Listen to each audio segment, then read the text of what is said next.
Hello, we're back at the Education 2.0 conference. I'm Jamie. Would you introduce yourself for us, what company you're with? Yes, I'm Stephanie Joyce. I am the founder of PulseDNA, which stands for Decentralized News Arena. Awesome. And you are an Education 2.0 honoree. How does it feel to be honored for all your accomplishments? It feels really good. I know there was an intensive interview slash kind of questionnaire you had to fill out, and I'm just excited to be among so many other great educators, thought leaders, and influencers. So just to be among the crowd of really smart people is what's really fulfilling to me. That's awesome to hear. I'm glad you're enjoying that. How are you enjoying the whole conference, getting to network with these people and getting to meet everybody from the different industries here? Yeah, no, I love it. The atmosphere is great. There's just a lot of great ideas out there, and specifically disrupting education to create more intuitive and accessible pathways for people to learn is so important, and that's why I'm here, is to be a part of that. I love that. That definitely sounds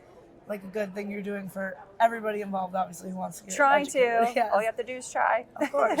That's the first step, right? Exactly. Any advice you'd like to give anybody who would like to get involved in the education industry in general or follow in your footsteps with these accomplishments? Yeah, I would just have to say, if anybody out there believes that education's ripe for disruption, you're not alone. I think we live in an outdated 100-year-old education system where we have to create more pathways that are accessible to everybody, learning how to learn at their own pace and within their own timeline.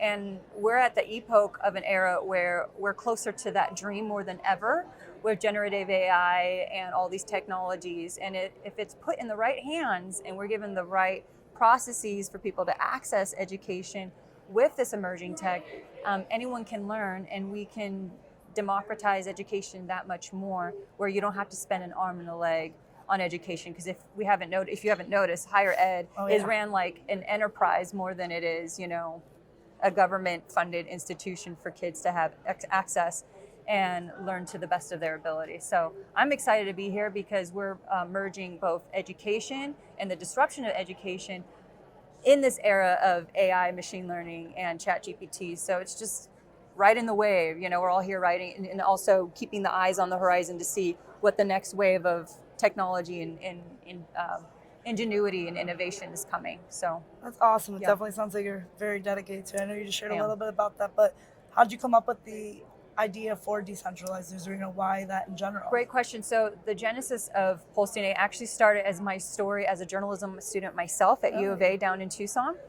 9/11 happened, which was the first big, I think, national disruption we had. And the next one obviously was the pandemic, so 20 years apart. But when 9/11 happened, I was in Air Force ROTC, which stands for Reserve Officer Training Corps. I wanted to be a pilot in the Air Force. But I also was a journalism student, and I was producing these stories on different border war debates between Doctors for Green Borders and the Minutemen.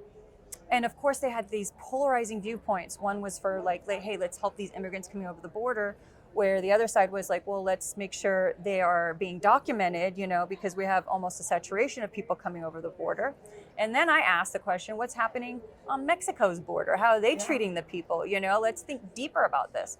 But what was more important than all of that, left, right, I believe in this, I believe in that. This was before the smartphone, if you can remember that.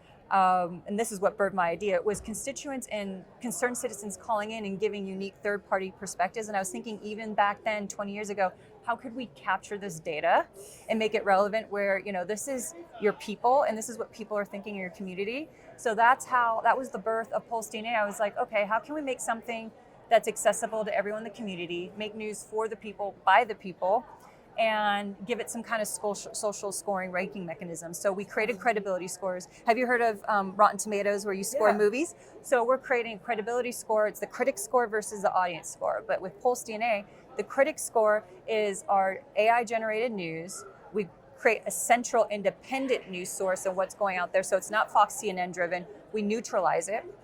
And then we score it against and rank it on what is being said on .edu and higher education sites. So we kind of sanitize it in a way to make it like, okay, this is a credibility score on what's credible, what we can find from the best and brightest researching this topic.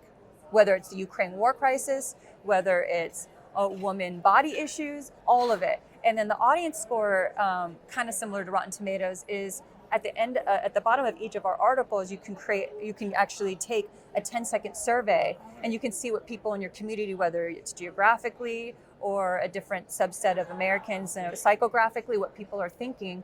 So you have in your hands the power to make an informed decision. Because I don't know if you know out there, but news is loveless. No one believes in news anymore. Social media is the primary source of news. Gallup and Pew Research will state that the number one source for social media for our generation, millennials and younger, is social media. Yeah. This is a problem because we know it's just riddled with fear bias, confirmation bias on what you already believe, but you're not learning anything.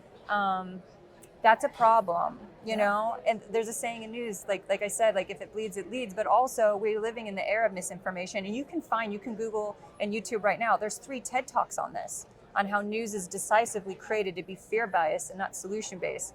So to wrap it all up, I know I was a little long-winded and verbose, is that the birth of PulseDNA was out of my experiences firsthand with it and wanting to come up with better solutions, because I knew inherently that we were not being provided with all the facts and information, and we need to change that around, and we need to do it fast. I love that. That's definitely sounds like you're doing amazing work. I mean, as a student and a news consumer myself, I could appreciate everything you're doing, because I definitely agree. Like you said, we don't have that credible news source for our generation, and we know how the other news sources are as a generation that has been educated to know that. Yes. So there's no one we can really trust. Well, and then who runs these news sources? They're by billionaire special interest backed conglomerates. They're not by the people, and I'm a true believer in trickle-up democracy. So how do you bend the ear of a politician?